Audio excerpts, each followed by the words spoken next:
Minority సోదరులకు ఏం చెప్పింది కాంగ్రెస్ పార్టీ? బీఆర్ఎస్ బీజేపీ ఒకటే, బీజేపీకి బి టీము బీఆర్ఎస్ అని ఎన్నికలకు ముందు అడ్డగోలుగా రాహుల్ గాంధీ నుంచి మొదలు పెడితే రేవంత్ రెడ్డి దాకా మాట్లాడింది. మరి ఇవాళ ఏం జరుగుతున్నది దేశంలో? రాహుల్ గాంధీ గారేమో అక్కడ మాట్లాడతాడు ఢిల్లీలో, చౌకీదార్ చోర్ హై అంటాడు. రేవంత్ రెడ్డి ఏమంటున్నాడు? చోర్ నహీ హై, హమారే బరే భాయ్ హై. రాహుల్ గాంధీ ఏమో అదానీ ఫ్రాడ్ హై అంటాడు. రేవంత్ రెడ్డి ఏమంటున్నాడు? అదానీ ఫ్రాడ్ నహీ హై, అదానీ హమారే ఫ్రెండ్ హై.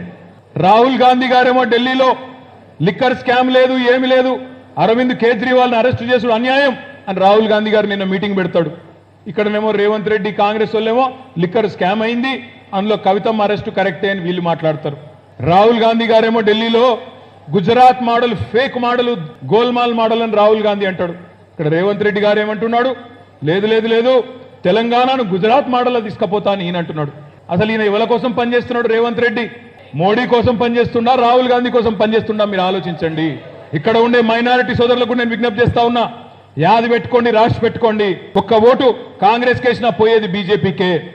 పార్లమెంట్ ఎన్నికల తర్వాత శరణు కోసం, షెల్టర్ కోసం, భవిష్యత్తు కోసం, కేసుల నుంచి బయటపడడం కోసం మొట్టమొదటి వ్యక్తి కాంగ్రెస్ లోంచి బీజేపీలకు జంప్ చేసే మొట్టమొదటి వ్యక్తి ఈ రేవంత్ రెడ్డి గారే అవుతారు. గుర్తుపెట్టుకోండి అనే మాట కూడా నేను విజ్ఞప్తి చేస్తా ఉన్నా.